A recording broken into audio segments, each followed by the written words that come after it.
Assez rapidement, peut-être un peu poursuivre ce qui a été dit, voir un peu d'où on se place. Alors je ne vais pas parler au nom de Ninon, mais alors moi me concernant, donc, je suis juriste et c'est vrai que je ne suis pas un juriste qui est technicien en ce sens que d'une part je suis internationaliste, pas interniste, d'autre part ce sont vraiment les... Alors l'interdisciplinarité me porte fortement, je travaille beaucoup sur l'immigration, je suis chercheur associé à Migrinter, je suis très accoutumé à travailler avec des géographes, des historiens, des sociologues. Je travaille aussi sur la question des territoires et c'est ça véritablement qui me porte et c'est pour ça que quand tu m'avais contacté Anthony, j'avais été intéressé parce que la question de la frontière m'intéresse, la question des marges, j'en parlais tout à l'heure, marge sociale, marge spatiale, c'est ça qui m'intéresse, la question de la mobilité aussi. Et c'est la raison pour laquelle, alors je n'ai pas fait d'études particulières sur Mayotte, moi mon intérêt était plutôt sur les terres australes, vous voyez que c'est pas directement en lien, j'ai fait une étude d'ailleurs sur la migration vers les terres australes et depuis les terres australes, qui est assez marginale, très marginale d'ailleurs. Mais ce qui m'intéresse, c'est voilà, c'est cela, ce sont ces frontières, les enjeux de mobilité aux frontières, le laboratoire que peuvent être les Outre-mer pour réfléchir sur les frontières. Et alors lorsqu'on réfléchit sur les frontières, il y a la question justement des lieux d'enfermement aux frontières, aux marges, y compris des mineurs. Et c'est vrai qu'on avait réfléchi ensemble avec Ninon sur un projet, un sujet qu'on pourrait vous proposer, donc pour réfléchir sur ces frontières, sur l'altérité. Et on s'était dit que réfléchir sur ces mineurs, alors on s'était dit, donc j'avais un peu proposé cela à Ninon, parce qu'il se trouve que j'ai travaillé à plusieurs occasions justement sur la question de la rétention administrative des mineurs. Donc voilà, ce qui m'intéresse particulièrement, et on va essayer de vous proposer cette réflexion. Donc, à partir de Mayotte, et ce que je n'ai pas dit aussi, c'est que mon intérêt principal, c'est sur la question des droits humains, et comment les droits humains percutent les enjeux migratoires. Et donc là, pour voir finalement combien le régime français, encore qu'il se présente comme étant en progrès par rapport au statut des mineurs et l'enfermement des mineurs à Mayotte, en réalité est fortement en décalage avec les droits humains, avec le droit européen, d'une part, mais plus encore, et alors là c'est vraiment ma marotte, avec le droit international des droits humains, et on va essayer de vous montrer tout cela. Donc, dans un premier temps, Ninon montrera plutôt le régime qui s'applique aujourd'hui, alors plutôt finalement la législation française, et puis ensuite je prendrai ce recul, cette hauteur, pour voir combien le droit français est en décalage profond avec ce que propose et ce qu'impose le droit international et le droit européen.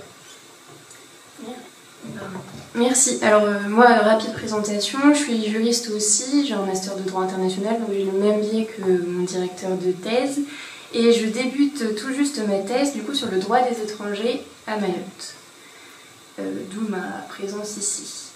Alors moi, je vais commencer l'intervention par vous présenter en fait le régime de privation de liberté des mineurs en migration, et surtout les différentes situations dans lesquelles les mineurs ils se trouvent privés de leur liberté. Parce que souvent quand on parle de lieux de privation de liberté, surtout dans le contexte migratoire, la première image qui nous vient, c'est les centres de rétention.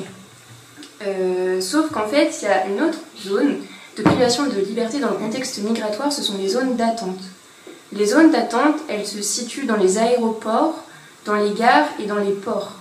Ce sont des zones, et on peut les retrouver un peu, elles couvrent aussi certains hôtels ou certains hôpitaux juste à côté de ces lieux-là.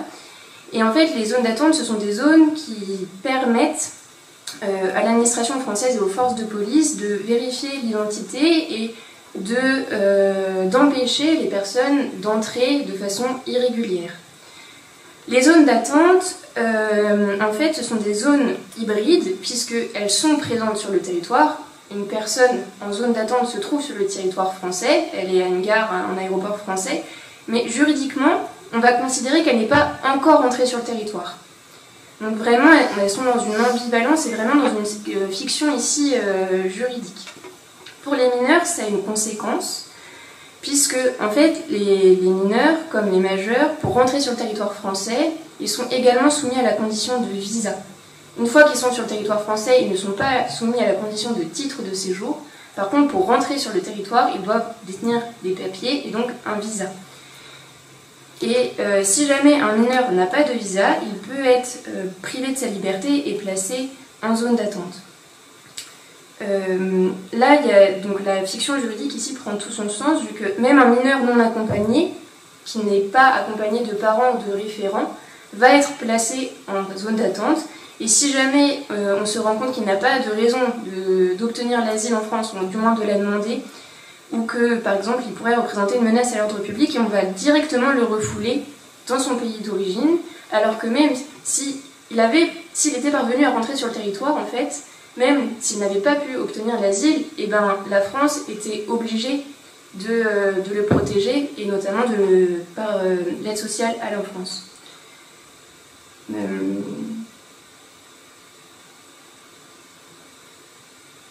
Voilà, et donc les zones d'attente, c'est particulièrement...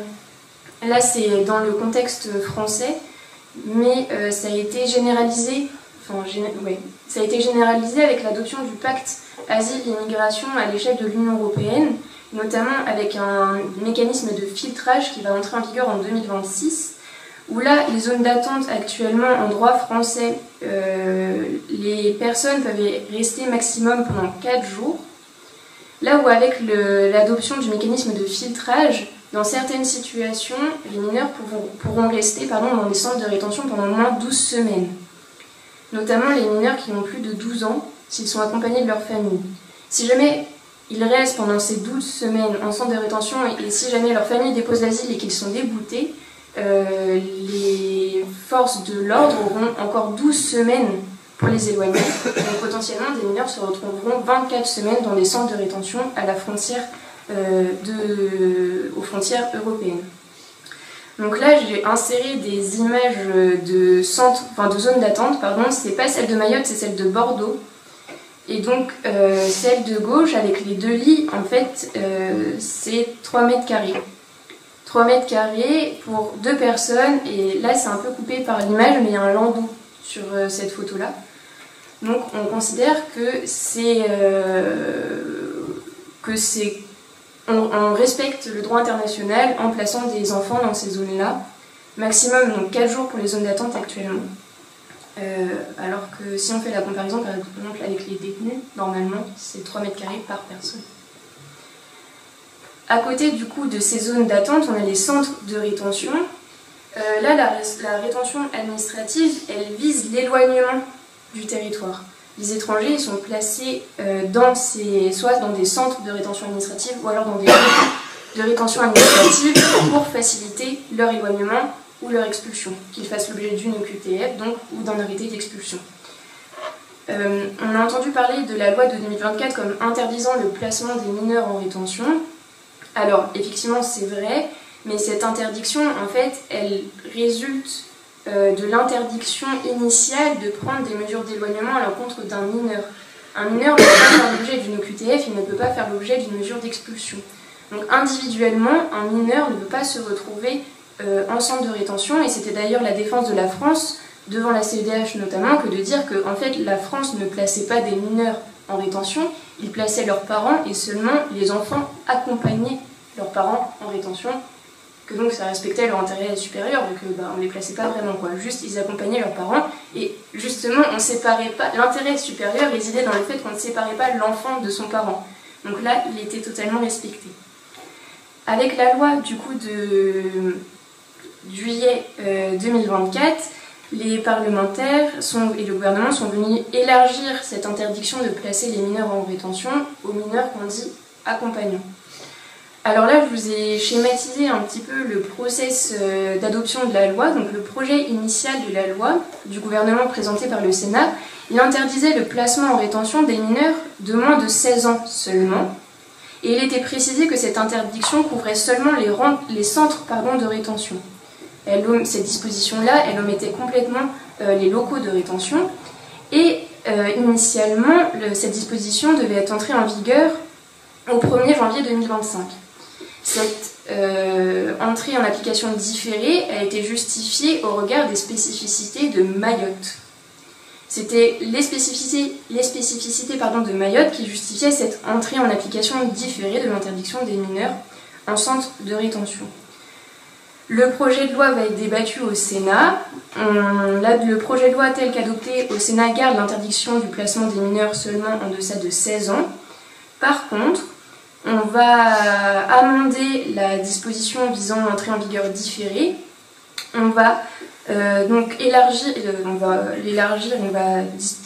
considérer que l'entrée doit être immédiate de cette disposition à l'ensemble du territoire, sauf à Mayotte, où là, l'entrée en vigueur de la disposition, elle ne sera plus seulement reportée au 1er janvier 2025, mais au 1er janvier 2027.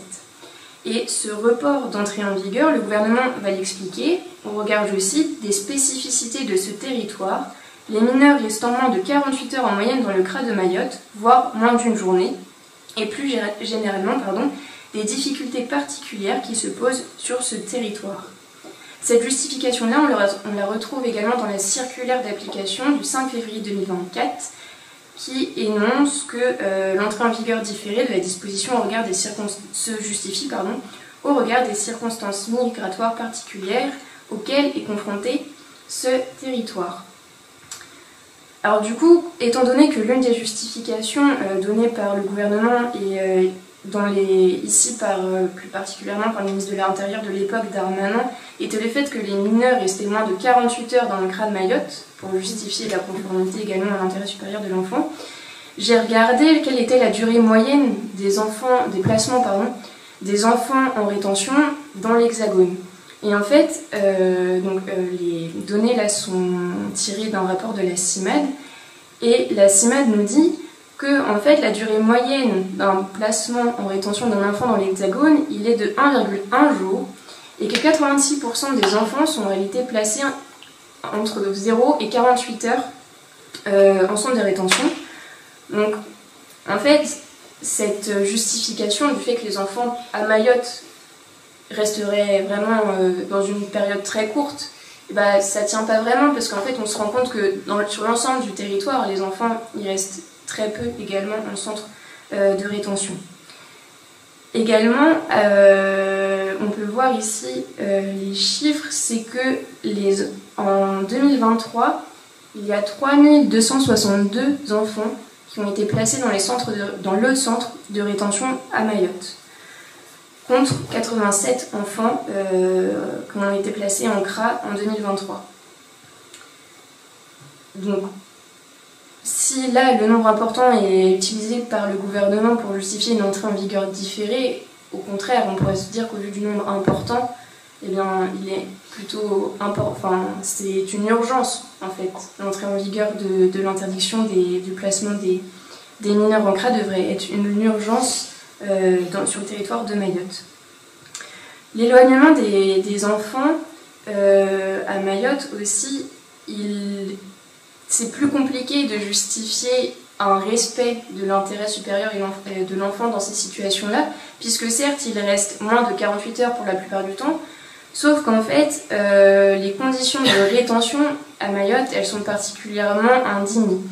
Le contrôleur général des lieux de privation de liberté, dans son rapport de 2023, fait notamment mention que lorsqu'il n'y a pas d'accès à l'eau, que l'accès à l'eau se fait seulement au robinet sans bouteille ni gobelet, qu'un seul sandwich est donné aux personnes placées en rétention, même pour les enfants de 1 an, que la lumière est parfois allumée en permanence, que les personnes placées en rétention ne peuvent pas forcément changer de vêtements, que les sanitaires sont en son nombre, et surtout, il y a le rapport national, encore là une fois de la CIMAD, qui en 2022 nous dit qu'un seul biberon est donné pendant toute la durée de la rétention pour un enfant.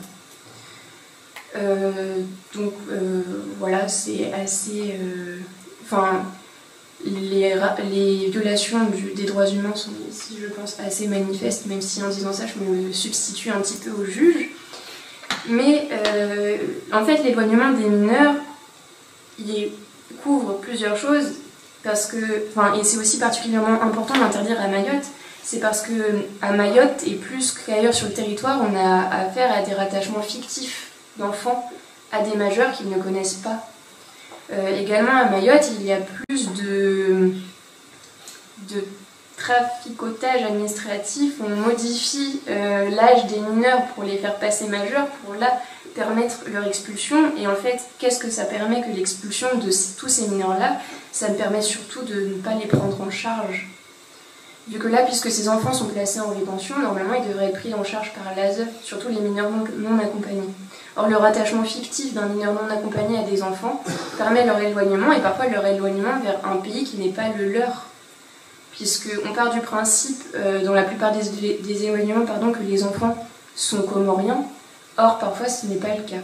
Et donc, on retrouve des enfants d'une nationalité autre qui sont rattachés à un parent fictivement pour permettre leur éloignement vers des États avec qui ils n'ont aucun lien de rattachement. Donc l'application différée de l'interdiction de placer les mineurs en rétention et se justifie d'autant moins à Mayotte que en fait, la justification de cette interdiction-là, et on le retrouve dans l'étude d'impact faite par le gouvernement avant la proposition, avant le projet de loi, et également dans les débats parlementaires, c'est que cette disposition, elle fait suite en réalité aux nombreuses condamnations de la France par la CEDH. Et on voit mal comment l'entrée en vigueur différée d'ici 2027 respecte en réalité toujours la Convention européenne des droits de l'homme. Alors en effet, ce qu'il faut bien voir, c'est que là, la France souhaite se présenter comme bon élève avec cette évolution législative en disant nous tenons compte des condamnations dont nous avons fait l'objet. Ce qu'il faut déjà souligner, c'est que avant de voir le niveau international et européen, Ninon a parlé de la contrôleuse générale et lieu de privation de liberté, la défenseur des droits, la Commission nationale consultative des droits de l'homme. Toutes ces institutions nationales vont dans le même sens. Il ne faut pas enfermer des mineurs dans un contexte migratoire pour aucune raison et pour aucune justification. Donc même si, à titre exceptionnel, on admettrait qu'à Mayotte on puisse enfermer, ça va en contradiction totale avec la prise de position convergente et récurrente de ces trois institutions. Et ce qui m'intéresse, c'est de voir justement que ce que j'indique là du côté des institutions nationales est très clair au niveau international et européen. Alors Ninon le disait, la Cour européenne des droits de l'homme, la France a été condamnée 11 fois depuis 2012 pour le placement en rétention de mineurs. C'est pas extrêmement glorieux pour le dit pays des droits de l'homme, expression qui est absolument à remettre en cause. Alors oui, la France est le pays de la Déclaration des droits de l'homme dont acte, mais c'est pas le pays des droits de l'homme si on en voit le nombre de condamnations dont la France fait l'objet, alors spécialement concernant le placement des mineurs. 11 condamnations, dont une qui est assez significative parce qu'elle touche justement Mayotte. Et alors, comme le disait Ninon tout à l'heure, on a une affaire qui est assez significative de ce qui se passe et de cette fiction d'une part et aussi de ces contournements dont les autorités françaises sont coutumières à Mayotte en matière migratoire. Nous avons ici un ressortissant des Comores qui arrive à Mayotte, il a une situation régulière, il se met en couple avec une Comorienne qui n'est pas en situation régulière, ils ont 2 enfants, la Comorienne est éloignée du territoire avec ses enfants, le papa reste, la maman retourne, les enfants sont placés entre-temps auprès de leur grand-mère, la maman peut retourner sur le territoire, les enfants suivent quelque temps après la maman, sauf qu'il se trouve qu'ils sont sur les Kwassa-Kwassa, ils sont interceptés par, je ne sais pas si c'était laquelle brigade, ou c'était la marine, ou c'était la PAF, ils sont interceptés, et effectivement, ils sont placés à Pamandzi, ils sont rattachés fictivement à un homme qui ne les connaît pas, qu'ils ne connaissent pas non plus, mais ça permet de considérer qu'ils ce ne sont pas des mineurs non accompagnés, ils sont accompagnés, ils ont un accompagnant, par voie de conséquent, ils n'ont pas à bénéficier de l'aide sociale à l'enfance, et ils peuvent être éloignés avec la personne auprès de qui on les a rattachés. Alors, les enfants ont saisi les juridictions françaises, puis la Cour européenne des droits de l'homme, et la Cour européenne des droits de l'homme va considérer que la France a violé ses obligations sur le fondement de la Convention européenne des droits de l'homme, à raison de la mesure d'éloignement dont ont fait l'objet ces enfants. Mais ce qui est intéressant de voir, c'est l'argumentaire et les droits qui ont été violés. Il y a 3 dispositions qui sont invoquées de manière assez classique dans ces 11 affaires qui ont condamné la France, ou dans le cadre desquelles la France a été condamnée. Premier article, alors c'est là la marque l'infamie, au titre d'un traitement inhumain et dégradant, c'est-à-dire l'un des actes les plus réprobatoires et les plus réprimés au titre de la violation des droits humains, et la Cour européenne estime que le placement des mineurs dans un centre de rétention, à raison de l'indignité dont parlait Ninon, à raison du fait que la lumière est toujours allumée, à raison du fait que les enfants sont bien dans un lieu privatif de liberté, entourés par des barbelés, constamment bruyants, entourés aussi avec des adultes, il n'y a pas forcément de scission entre les lieux dans lesquels les enfants sont placés et les mineurs. Bref, cette condition en elle-même est un traitement inhumain ou dégradant. Donc c'est assez significatif, et de nouveau, c'est une réprobation extrêmement vive de la part de la Cour européenne des droits de l'homme, qui a pu aussi estimer dans d'autres affaires que ce traitement inhumain et dégradant était aussi subi par les parents à raison du placement des enfants. Ce qui est intéressant, c'est que la Cour va considérer qu'en principe, la présence pour les mineurs accompagnés ici, la présence du parent doit les protéger contre ce traitement inhumain. Mais en l'occurrence, l'État faillit en plaçant les enfants, même s'il y a leurs parents, dans des conditions qui sont déplorables, indignes, au point où il y a un traitement inhumain ou dégradant. Donc on gravit un seuil assez conséquent ici pour caractériser les violations. Alors, ce qui est assez intéressant de voir, c'est que la Cour européenne va mobiliser 3 critères. Premier critère, l'âge. Souvent, elle va insister sur le bas âge des enfants. Nous avons des mineurs qui ont 4 mois, 5 mois, 6 mois, 2 ans, 3 ans. Deuxième élément, ça va être les conditions même de détention. Donc voir est-ce qu'il y a des lieux de vie ouverts pour les enfants, est-ce qu'il y a des lieux de loisirs, quelles sont la taille justement des cellules, c'est pas le terme, des chambres, en tout cas on a tout un vocabulaire policé, des chambres, mais en réalité c'est un lieu de privation complètement. Troisième élément aussi, ça va être la durée de la rétention, enfin du placement en lieu de privation de liberté. Et en articulant les 3, alors on ne sait pas toujours comment la Cour fait, mais en tout cas en articulant les 3, elle va arriver à la condamnation de la France dans ces 11 affaires. Deuxième fondement, je vais aller peut-être plus vite, peut-être revenir sur la slide précédente, c'est le droit au recours. Alors là, c'est intéressant parce que, comme disait Ninon, les autorités font preuve d'imagination parce que les mineurs n'ont pas possédé un titre de séjour pour être sur le territoire français, donc, de ce fait, ne peuvent pas faire l'objet d'une mesure d'éloignement. La mesure d'éloignement prise à l'encontre d'un étranger en situation irrégulière, les mineurs ne peuvent pas être en situation régulière parce qu'ils n'ont pas besoin de bénéficier d'un titre de séjour pour être sur le territoire français. Comme disait Ninon, qu'est-ce que l'on a fait ? Il est de leur intérêt d'être avec leurs parents. Donc on éloigne le parent, il est bon de garder la cellule familiale, donc l'enfant va accompagner son parent. Mais il n'y a aucun fondement juridique au placement des mineurs dans des centres de rétention administrative. Et là, le juge va considérer que dans la mesure où l'enfant est placé de fait sans fondement en droit, il ne peut tout simplement pas contester la mesure. Pas contester une mesure si celle-ci n'est pas fondée juridiquement. Alors la Cour européenne va estimer que pour les mineurs non accompagnés, par définition, une violation. Une mesure de fait ne peut pas être contestée en droit.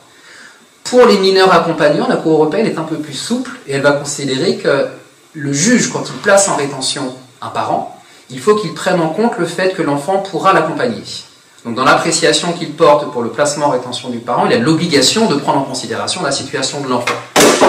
Donc il valide quelque part le placement de fait, sans contestation de droit de la part de l'enfant, mais considérant que c'est le parent, en contestant la décision de placement, va pouvoir contester le fait qu'il est placé avec, de fait, ses enfants. Autre dimension, c'est l'article 8. Alors là, c'est pour celles et ceux qui ont travaillé un peu sur le droit des étrangers dans le cadre européen, l'article 8, c'est le droit à la vie privée familiale, c'est vraiment l'article que l'on invoque constamment pour s'opposer, par exemple, à une mesure d'éloignement. Et là, le juge européen considère que les centres de rétention ou les zones d'attente ne sont pas des lieux de vie pour une famille. Donc on ne peut pas considérer que... Le premier argument des juges français, c'était de dire ce que j'indiquais. Finalement, ils vivent ensemble. Donc la vie privée familiale postule qu'ils soient ensemble dans le centre de rétention. Mieux vaut qu'ils soient ensemble dans le centre de rétention que le parent y soit et que l'enfant n'y soit pas. Là, le juge européen dit non. On peut être... Bien sûr qu'il faut protéger la famille, mais on protège la famille dans un lieu sain pour que la famille puisse effectivement s'épanouir, ce qui n'est pas du tout le cas des centres de rétention et des locaux de rétention. Donc au final, le juge européen, sur ces 3 fondements, va condamner la France 11 fois, a condamné d'autres pays plusieurs fois, mais ce qui est assez intéressant de voir, c'est que le juge européen reste au milieu du gué, en ce sens qu'il n'a jamais, pas encore du moins, condamné par principe le placement. Autrement dit, il va considérer les conséquences du placement, traitement inhumain dégradant, impossibilité d'exercer un droit de recours, atteinte de la vie privée, du droit à la vie privée familiale, sans dire le principe même est contraire au droit européen. Alors, il y a certaines sections de la Cour européenne qui étaient presque allées jusqu'à dire on estime que par principe, c'est-à-dire qu'on n'a même pas à voir les conditions, on n'a même pas à voir la durée, non, le principe est qu'on ne peut pas enfermer un mineur. Certains juges ont pu tendre vers cette option-là, mais ne l'ont pas fait. C'est pour ça que j'avais qualifié ça dans un autre colloque, d'interdiction de fait. Dans la pratique, c'est interdit, sans dire en droit, par principe, c'est interdit. C'est tout l'intérêt, et c'est moi mon intérêt principal en droit international, où là il n'y a pas cette ambiguïté. Le Comité des droits de l'enfant, le premier, en 2005, alors pour les mineurs non accompagnés, a posé le principe selon lequel l'enfermement des mineurs dans un contexte migratoire est interdit en droit international, sur le fondement de quoi Nina en a parlé, de l'intérêt supérieur de l'enfant.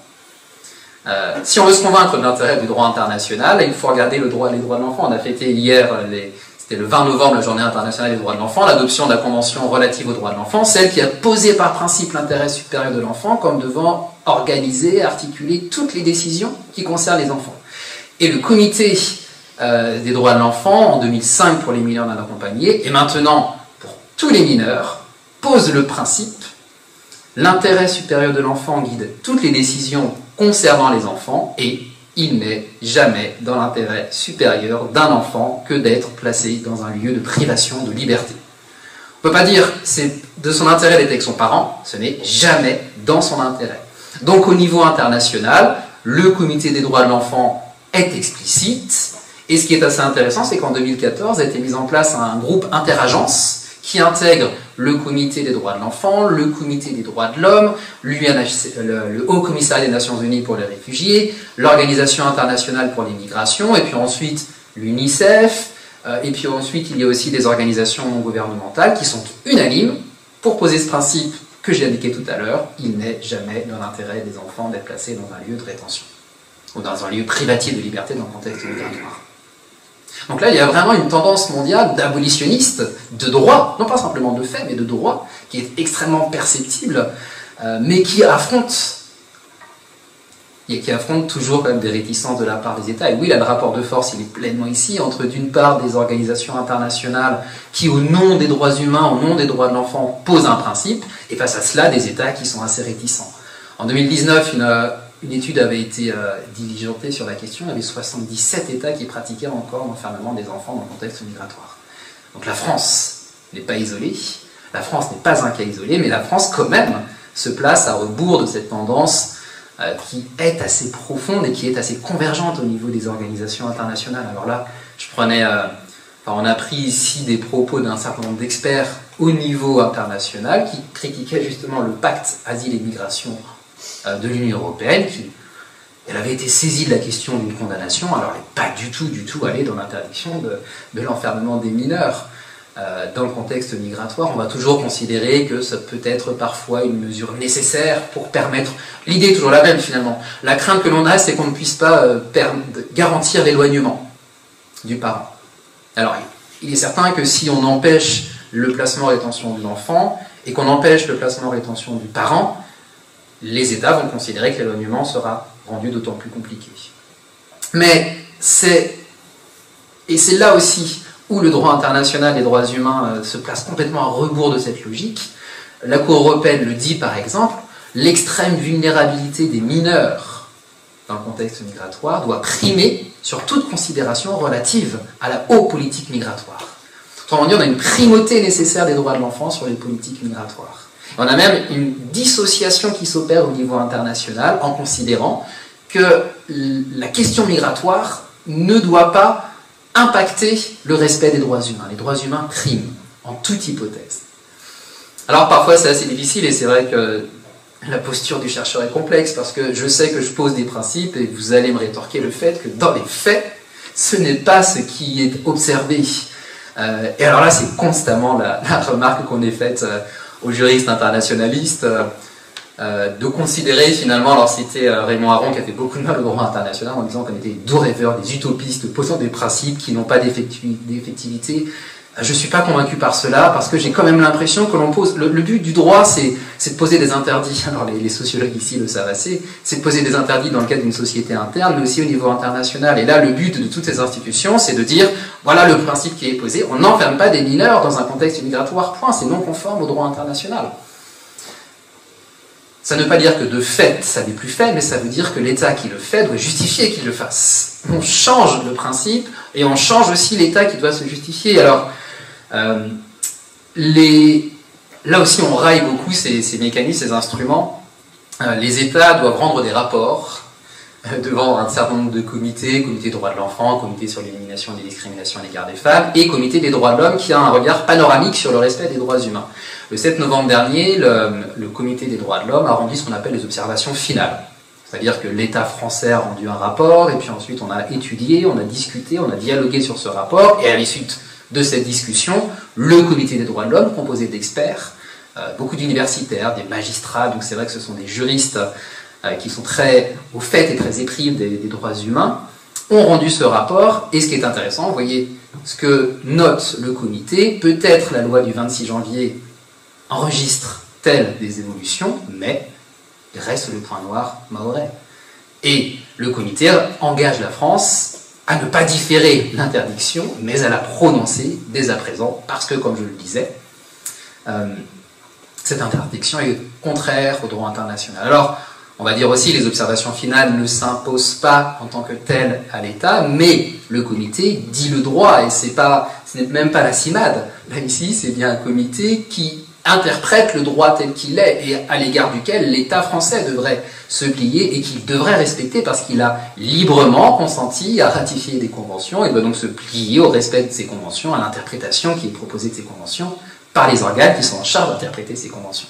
Donc je trouve que ça, enfin j'espère en tout cas, et c'est toujours le bâton de pèlerin que je prends de l'internationaliste, que ça donne du grain à moudre pour essayer de, au titre par exemple des contentieux que l'on peut essayer d'opposer à la législation française, aux pratiques françaises, il y a ce droit international qui donne beaucoup d'éléments. Alors les juges français ont du mal pour l'instant à intégrer, à accueillir le droit international, ils le regardent avec un certain scepticisme, mais des États commencent de l'intégrer, et un jour peut-être viendra où les juridictions françaises seront plus enclines à entendre les positions et les condamnations dont la France fait l'objet au titre du droit international. En tout cas, en la matière, il y a beaucoup d'éléments qui peuvent vous montrer que la France n'est pas du tout en conformité avec ses obligations internationales. Voilà. On se tient à disposition pour les questions. Merci. Réaliser le processus d'identification, de tri, d'affectation. Alors ici, en principe, il faut prendre en considération, donc il faut déjà déterminer l'identité de l'enfant, il faut le cas échéant identifier des vulnérabilités, c'est la première étape du tri sanitaire aussi, voir le cas échéant s'il y a des maladies dont l'enfant serait affecté, déterminer, je le disais, l'identité, le nom. Le problème, c'est que cela se fait dans des délais tellement courts, et en plus, à Mayotte, il n'y a pas ce délai de jour franc qui fait que, en dehors de Mayotte, tout majeur doit pouvoir demander un jour franc avant d'être éloigné. Pour les mineurs, c'est une obligation. Le mineur doit bénéficier de ce jour franc. À Mayotte, il n'y a pas cela. Ouais. Donc en fait, oui, dans les faits, il faudrait prendre en considération l'identité, étudier cette identité véritable, prendre en considération la situation individuelle de l'enfant, comme de l'adulte d'ailleurs, sauf que ça n'est pas fait. Sauf que ça n'est pas fait.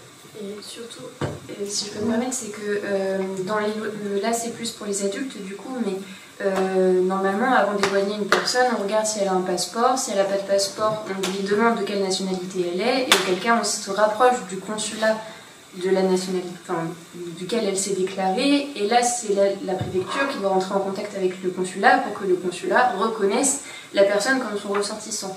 À Mayotte, la France a conclu un accord international avec les Comores pour annuler cette étape-là, et donc les Comores ne délivrent même pas de laissez-passer à ses ressortissants pour qu'ils puissent être renvoyés dans les Comores, et du coup ça implique une chose, c'est que en fait le consulat des Comores n'identifie aucun de ses ressortissants. Donc en fait, à partir du moment où la PAF va identifier quelqu'un comme étant comorien, il n'aurait même pas besoin de demander au consulat s'il est véritablement comorien pour le renvoyer et l'éloigner vers les Comores. Donc c'est aussi une étape qui ira moins à Mayotte pour les Comoriens seulement, mais qui facilite l'éloignement.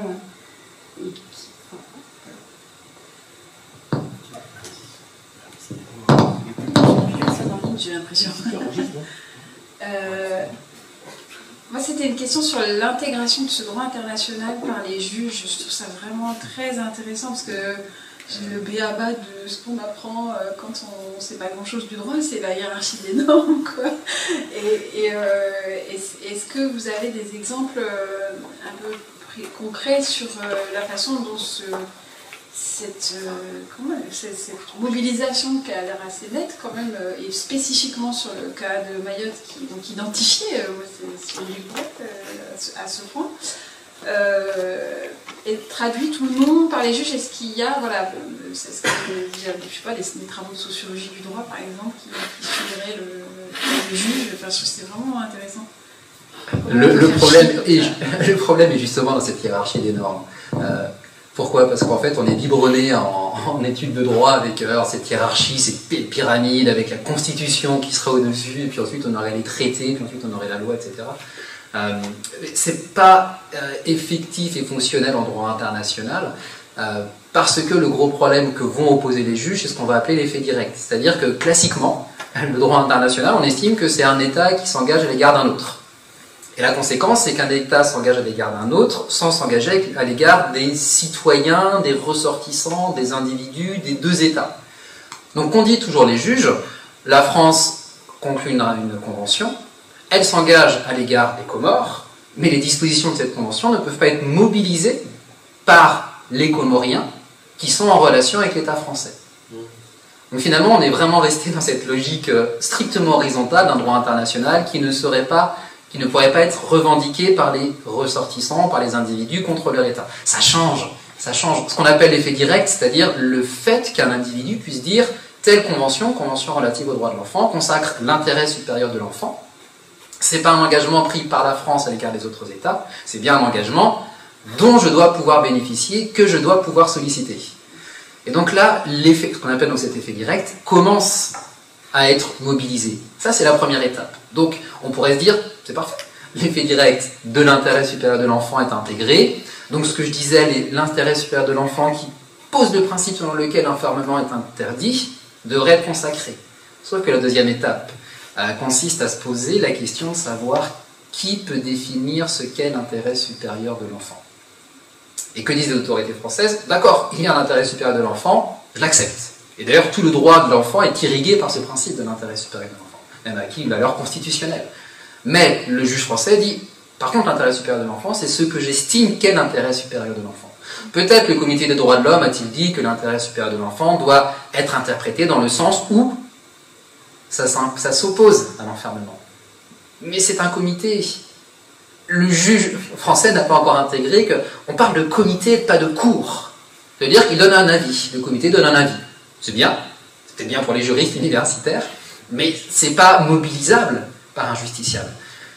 Mais ça, rien n'impose à ce qu'il n'y ait pas un changement. Il y a des États qui considèrent que les positions, les prises de position des comités s'imposent aux juges. Donc c'est une culture juridique, oui, une sociologie du juge à faire. J'étais assez sidéré, j'avais travaillé sur un projet sur les détentions des mineurs au Sénégal. Question de droit international fondamentale. Et on était avec une magistrate qui travaillait en droit de l'enfant. Donc juge des enfants. Elle nous disait dans la formation, on ne parle pas du tout de la convention relative aux droits de l'enfant. On n'en parle pas. On sait vaguement que ça existe, mais alors comment voulez-vous que des juges qui ne connaissent pas un texte puissent se dire, je vais peut-être aller voir ce que dit d'une part ce texte, d'autre part ce que dit le comité qui interprète ce texte. Elle nous disait qu'en fait, ils ont une base de données avec toutes les jurisprudences, mais les jurisprudences françaises.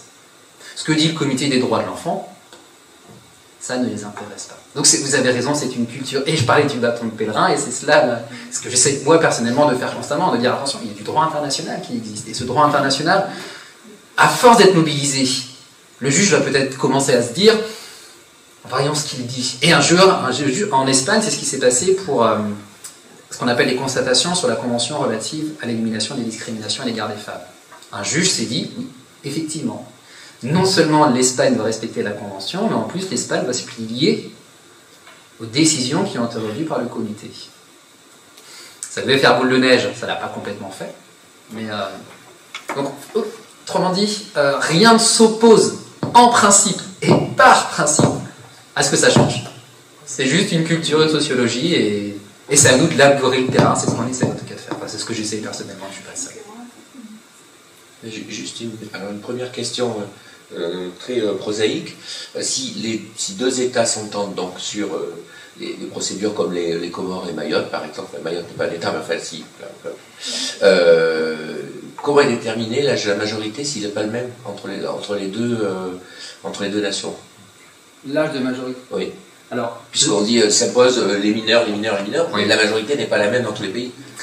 La minorité et la majorité n'est pas la même. La Convention des Nations Unies relative aux droits de l'enfant pose le principe selon lequel la majorité c'est 18 ans. D'accord. Donc ça c'est posé. Ça c'est acquis. Ça c'est acquis. Et cette convention est signée par 193 États moins 1, les États-Unis d'Amérique. D'accord. Ouais, donc là il n'y a pas de débat. Parce que pour les États-Unis, droit international, on défend assez bien les individus chez nous, on n'a pas besoin de ça. Ouais. Donc non, par contre on s'est accordé sur la définition du mineur actuellement. Ça c'est bien, pour un point. Non, l'autre question elle est plus générale en fait, et peut-être plus pessimiste. En fait, là tout à l'heure vous avez distingué voilà, les faits, les textes, les faits. Non, bon, mais ça s'applique pas, il y a les faits, vous allez le montrer. Souvent, c'est un vieux débat entre les sciences sociales et les sciences juridiques, mais souvent on entend dire dans les sciences sociales que les évolutions sociales précèdent les évolutions juridiques. Voilà. Si c'est le cas, et qu'on continue à voir se mettre en place des régressions sur les migrations, sur les droits des migrants, etc., est-ce que la force du droit en sera affectée, suffisante ou en régression?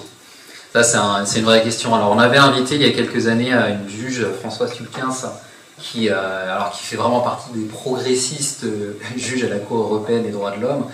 Et elle nous disait ça exactement, c'est-à-dire que vous savez qu'on n'arrête pas de critiquer la Cour européenne comme étant droit de l'homiste. Alors maintenant, c'est devenu péjoratif que des droits de l'homiste. Elle serait trop progressiste. Et elle disait non, elle observait le contraire. Parce que les juges, vous avez raison, les juges ne sont pas dans une tour d'ivoire sans voir les évolutions dans un sens ou dans un autre. Et ce que nous indiquait, c'était que la Cour européenne était moins protectrice qu'elle l'avait été parce qu'elle se savait sous la surveillance des États. On critique assez la Cour européenne, elle savait jusqu'où elle ne peut pas aller dans la protection, au risque de quoi elle serait plus critiquée qu'elle ne l'est à l'heure actuelle. C'est la raison pour laquelle, et c'est en cela aussi que le droit international est très intéressant, c'est quelque part l'intérêt du rôle de ces comités, c'est que ces décisions sont moins nombreuses et ne sont pas directement obligatoires. Donc ça donne une souplesse. On peut aller plus loin parce que c'est moins contraignant. Plus c'est contraignant, plus on se restreint quelque part. Mais alors, non, ce qui est, peut-être pour répondre, il y a une vraie sociologie, en tout cas les juges que nous disait très clairement François Tulkens, elle qui voulait aller très très loin dans la protection des droits humains, dit on doit se réfréner. L'objectif, c'est pas qu'il y a 46, je n'ai jamais le nombre exact de membres du Conseil de l'Europe, que tous les États partent. Et même devant le Comité des droits de l'homme, il y avait des affaires assez intéressantes où les juges se disaient jusqu'où on peut aller trop loin. Il y a un exemple que je peux prendre en matière migratoire. C'était un naufrage qui avait eu lieu, donc un bateau qui traversait la Méditerranée et qui fait naufrage en haute mer. Ils étaient dans la zone de secours et de recherche maltaise.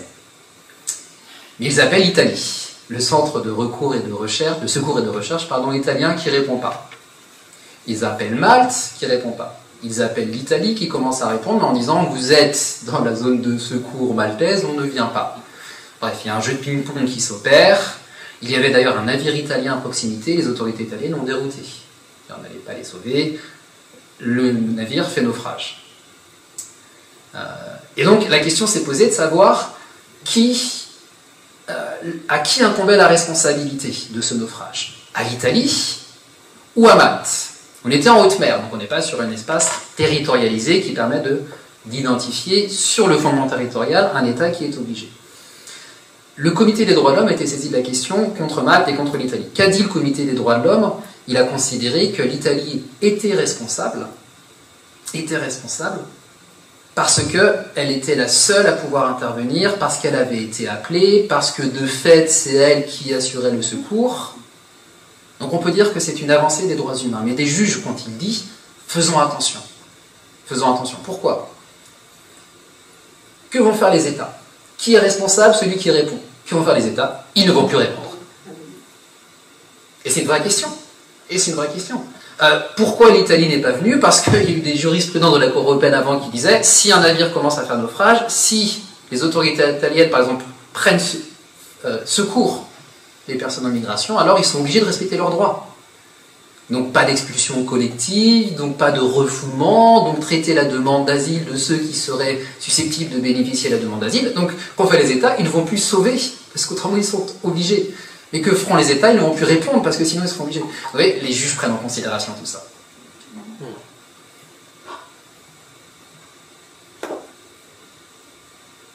J'ai une question toute très naïve, la dimension de torture qui est vraiment très clairement démontrée dans ces formes de rétention. Et puis là ne sont pas mentionnées les insultes, les humiliations, les violences sexuelles. Enfin, je veux dire, il y a quand même d'autres dimensions à cette dimension de torture. Et elle n'est pas que du ressort du droit international. C'est aussi, enfin, il me semble que c'est là que vient la naïveté. L'appareil du droit national peut être convoqué, me semble-t-il, et il n'est pas forcément. Et ça rejoint la question, voilà, droit et société, mais parce que parfois ça joue quand même dans l'autre sens. C'est-à-dire le droit galope devant et derrière, non seulement ça ne suit pas, mais éventuellement ça ingresse. Alors, peut-être avec une précision quand même sur cet effet direct. L'effet direct dont je parlais, c'est vraiment le droit international. Par contre, le droit européen, le droit de la Convention européenne, là oui, lui, il est invocable par les justiciables devant les juges français. Là, ça ne pose pas de problème. C'est vraiment au niveau du droit international. Mais c'est une stigmate par la France de se faire condamner pour torture et traitement inhumain. C'est pas forcément accepté et apprécié. Mais c'est un fait. C'est un fait. Mais les autorités ne le claironnent pas.